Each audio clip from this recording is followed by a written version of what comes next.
And now we're going to learn Daf Yud Ches, another halacha that we learn as far as Ksivas Megillah Sotah Ksava al Shnei Dapim.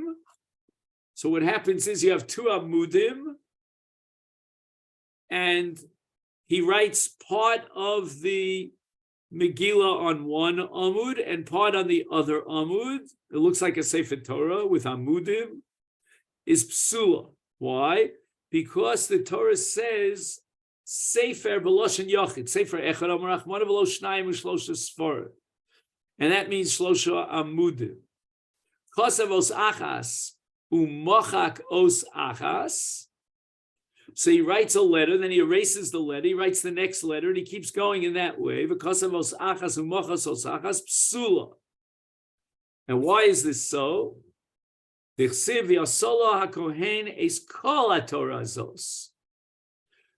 hatorazos means that the ksiva has to be kula ka'achas, and only after you have the entire ksiva, then you can be mochek b'mayim.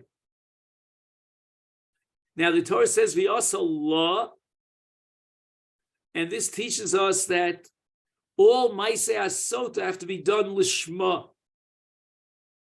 So now the Gemara wants to clarify this din of lishma.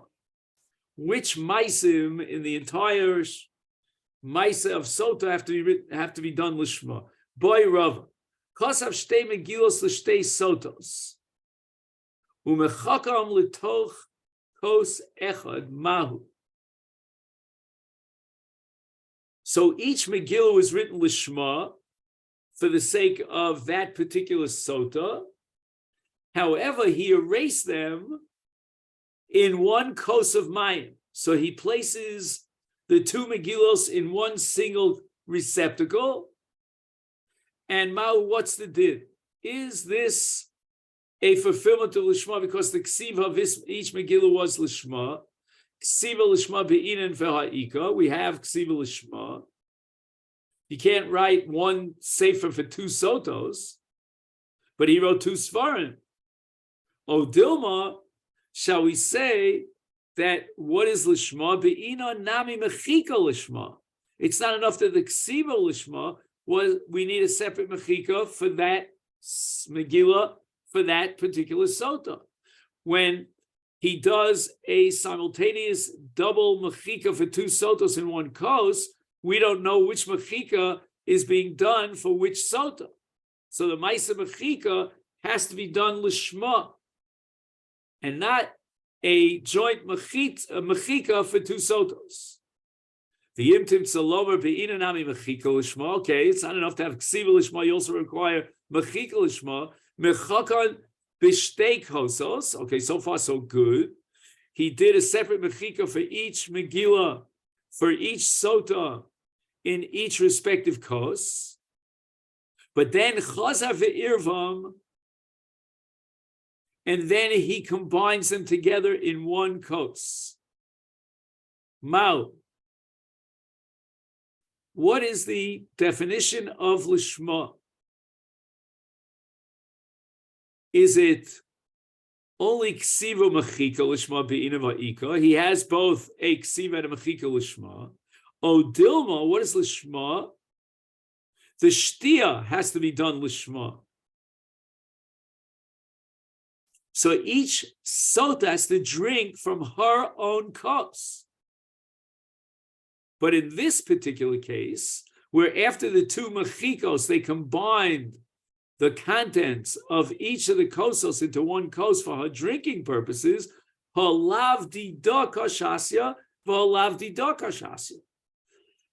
She's not drinking shalah, and she's not drinking shalah. Neither one is drinking from a kos hamiyuchad la, so there's no lishma in the shtia. B'imtiv tzalomar. And if we're going to assume that the broadest scope definition of lishma applies not only to ksiva and to mechika, but even to shasiya, and therefore you cannot mix both kosos into one kos for shtia purposes, halavdi daka shasya, halavdi daka shasya. But what happens now is chazar v'chilkam. Even though there was a moment of taroves where he mixed the two kosos into one kos, but later on, subsequently, he was able to separate them into two kosos. And this, the Gemara says, requires us to invoke a principle, universal principle called brera. Mal yesh brera o ein brera. Can the chiluk that he does later, separating the two kosos, operate lemafreya to clarify for each sota which kos was designated for her? So that now, through the chiluk, when we apply the principle brera, the lishma is fulfilled. But if we hold ein brera, then the chalukah is not going to be meaningful, because it cannot create a birur to specify which kos belongs to which sota. Because once the mayim were me'uravim zebazeh, there's no lishma in the kos.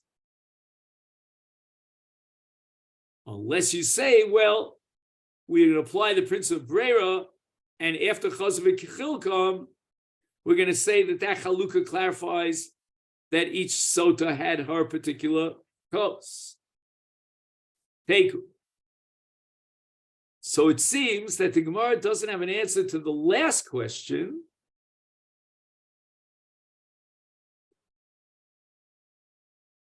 but in all the other questions, the Gemara does require lishma.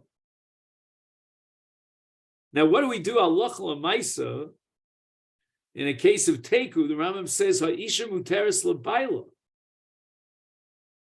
Now, what does that mean? She was asura l'bayla before the hashka, and the hashka was a suffix. So how could you remove the iser of l'bayla based on a suffix? So Meir Simcha Midvinsk says that each woman has a cheskes kashrus. There's a reusa in the case of Sotah and the cheskes kashrus because there are glayim l'dovish and nitma because the kini is stira. But this woman, kevan shelo yada'a shashka zu sofek psula v'chnisa atzma b'sofek sakonas b'dikas hamayim. She didn't know that this was disqualified. That will neutralize the reglayim l'davar. She's a suffix man. She goes back to a cheskes kashrus.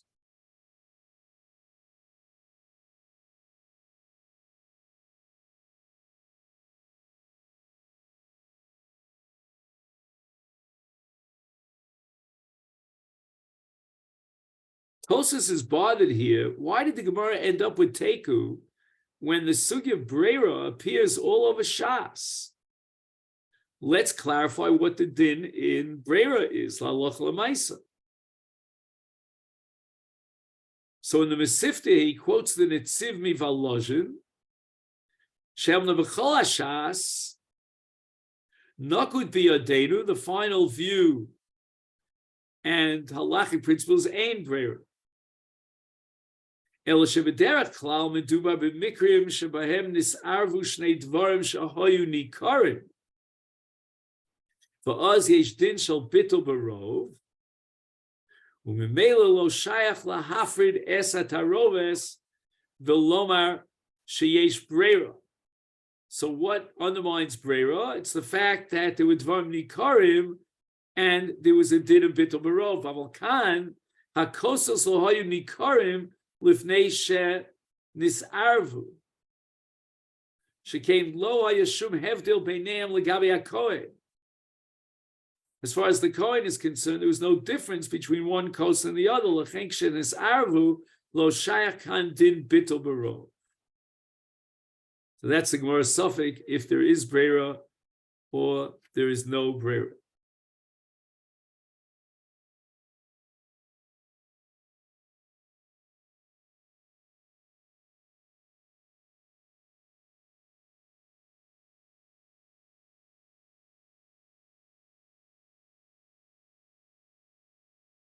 Now here, there's a whole discussion about lach balach, which is called yesh belila. Yatzim and amayim she shosa hem elu shenimchaka bohem megilasa. The shelas hagmari ayim dai bekamuzu v'lo ichvas lanu sheshosa od chatzi shel mayim shel chaverta. O sheyitzricha lishtos mimayim hamuvurorim umiyuchadim lo. The kaven she shows him in atarovos ein zeh choshev kishtias mayim shelo. Okay, that's as far as the previous discussion about chazar ve'ervan.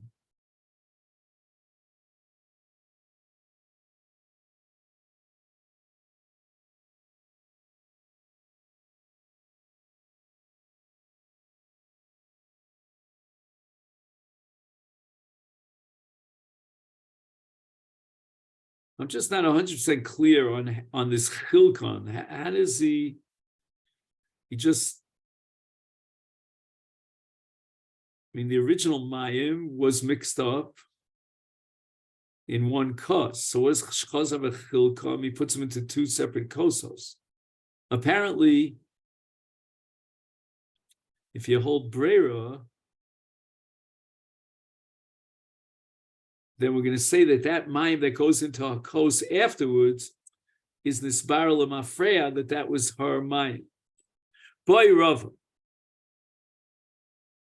So now we want to know about the halach of kos. Hishka b'siv mahu. Instead of a kos, they used a sieve. And he translates sieve as canvas. So it's some sort of an like a natural substance, but it has a hollow in it. And they used to use it as a straw to feed babies. Mahu. Another question. Shvoferes mahu. Right. So you have like almost like a shofar that is hollow in the inside. Mau derech shtia b'kach. Since we use this to feed the children, the babies, that's called derech shtia. Oh, shall we say ein derech shtia b'kach, because a more mature adult would not drink in that way, and therefore psula, again teku. Boy Rav Ashi nishpechu mehen v'nishtayru mehen mau. What happens if part of the water spilled out and part of the water is still left? Is it necessary and required that she, the Sotah, drink the water from a kos that has all the water in it? O Shema, perhaps it's enough that she drinks from the kos that has miktas min hamayim. Teku. Now the pasuk says, "Vishbia osa kohen." The Omar el ha'isha im lo shachav isho soch v'im lo satis, etc., he noki. But the ad ki satis tachas ishech, etc., and the yitain ish bochesh. Fine. Then it says v'shbia kohen es isha b'shvua sa'olah the Omar, and she responds Amen v'Amen.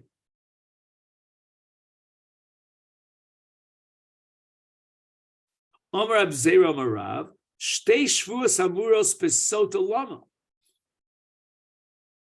Why is there a double shvua? The Torah says, Vishbia Kohen, and that appears twice, once in Pasuk Yutes and a second time in Pasuk Chaf Aleph. Achas Kodem Shenimcha Megillah, the achas liachar shenimchaka.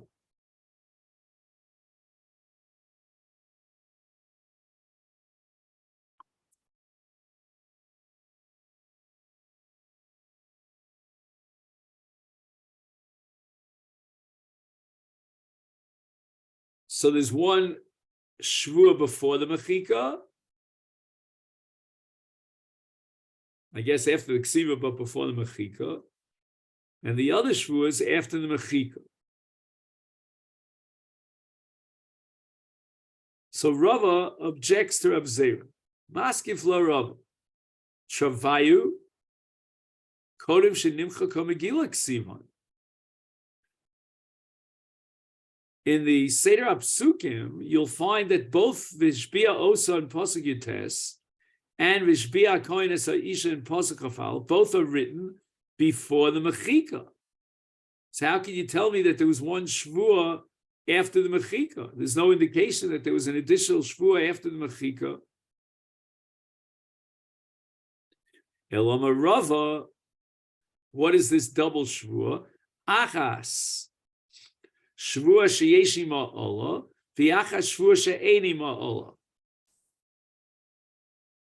So the first shvua that's written in the Torah, in Pasuk Yutes, it says v'shbio sa'kohen, and it's not followed by a klola. However, the second v'shbia in Pasuk Chaf Aleph, it says v'shbia kohenes ha'isha b'shvuas ha'olah. So that's a shvua sheyeshi ma'olah.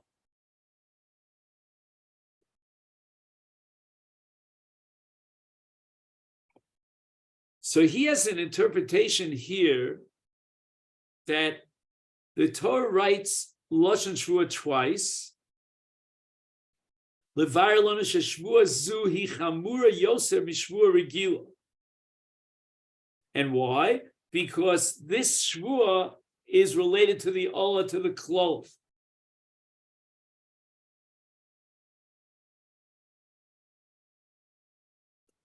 Hechi dami shvua sheyeshi ma'olah. What is the proper nusach of the shvua?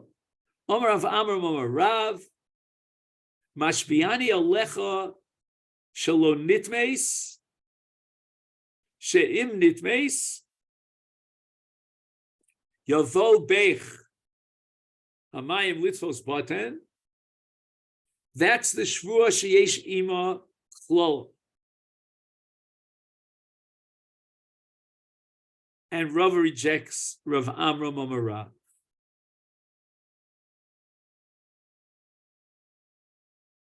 Ol lechuda kaimo, shvua lechuda kaimo. Before the Kohen is mashbiah her, and then he's makalel her. Right? Mashbiani olayach shalom nitmeis. So that's called a shvua. And then im nitmeis yavo bechamayim litzvos baten, that's a klol. So you've separated, argues Rava against Rav, the shvua and the klol. And Rava says, what do we need? We need a shvua sheyesh ima klala. But this shvua doesn't have a klala to it. Eloma Rava, what's a shvua sheyesh ima klala? Mashbiani olayich shem nitmeis yavo bech. So instead of a shvua of mashbiani olayich shalom nitmeis, it's mashbiani olayich shem nitmeis yavo bech hamayim litzvos batem. So we've integrated the klol into the very fabric of the shvua. Amar Rav Ashi. Rav Ashi rejects Rava. And even this nusach of Rava is not a shvua sheyesh ima olah. Why? Because olah ika shvua leka. There's really no shvua here. The Kohen is not being mashbiah her shalom nitma, but rather he's mashbiah the olah, that the olah should be chal. Elomar of Ashi, what would be a shvur sheyesh ima klala? Mashbiani olayich shalom nitmeis v'im nitmeis yavo bech hamayim. Now the question is, how is Rav Ashi solving Rava's objection to Rav Amram Omar Rav? Because if you look at Rav Amram Omar Rav, Mashbiani alayich, Shalom nitmeis, Shem nitmeis yavo bech. So the only change that we see here, or shall we say the only improvement of Rav Ashi above and beyond Rav, is he changes the she'im to ve'im. And that makes it into a shvua sheish ba'olah. Because now the shvua ala gam ala isha v'gam ala olah. You see that he has mashbiani alayich. So that's the shvua on the isha.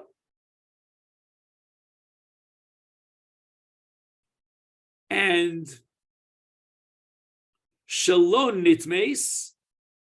Okay, so that makes it a shvua on the isha. And then v'im nitmeis. So this is also part of the shvua. Is yavo bech hamayim litzvos boter.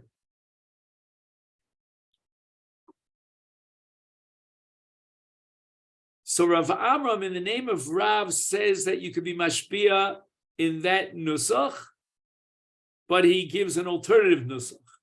Rava objected to that alternative nusach because Yochel is parish kama be'ofen shal olo lechudo shvul lechudo,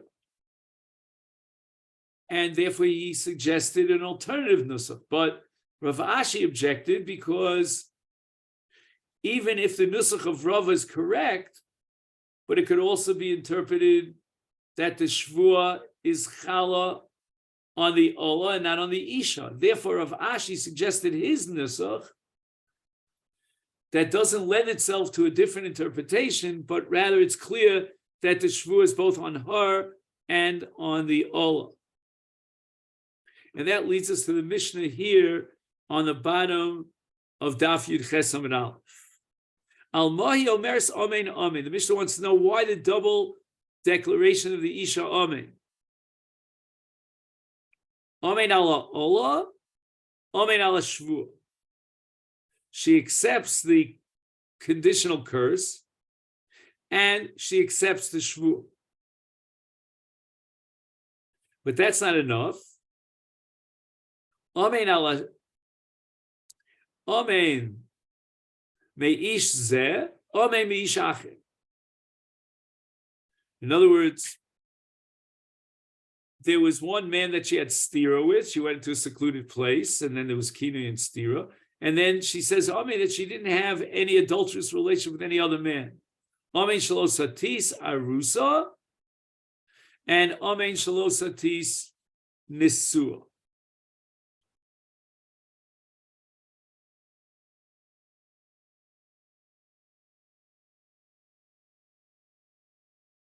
Now, is this called Gilgal Shvua? So he says here, in the name of Tosfos, Zeu Ikar Shvua, V'ein Ze Gilgal Shvua.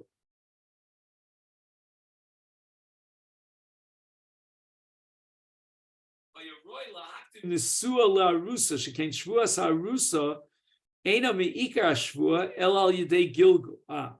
So he says the shvua on the suah is the ikar shvua, and then he could be megalgil a shvua on arusa. The afal pisha hikdim arusa. So why did arusa come first in the Mishnah? That's only for a technical reason. She kodemis bisman.